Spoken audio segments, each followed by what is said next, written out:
ప్రతిరోజు వాకింగ్ చేయడం ఆరోగ్యానికి మంచిదని వైద్యులు చెప్తూ ఉంటారు. అయితే రోజుకు ఎంతసేపు నడవాలి, ఎన్ని అడుగులు వేస్తే మంచిది అనే అనుమానాలు మాత్రం చాలా మందికి ఉంటాయి. తాజాగా ఆస్ట్రేలియాలోని సిడ్నీ యూనివర్సిటీకి చెందిన పరిశోధకులు జరిపిన అధ్యయనం ఈ అనుమానాలను తీర్చింది. ప్రతిరోజు 2200 అడుగుల తర్వాత వేసే ప్రతి అడుగు వల్ల ఆరోగ్యానికి ఎంతో కొంత మేలు జరుగుతుందని, ముఖ్యంగా గుండె జబ్బులు, అకాల మరణ ముప్పు తగ్గుతున్నదని వీరు గుర్తించారు.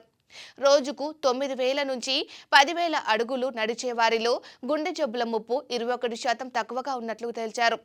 రోజుకు 9,000 నుంచి 10,500 అడుగులు నడిచే వారిలో అకాల మరణం సంభవించే ముప్పు 39% తగ్గుతున్నట్లు గుర్తించారు.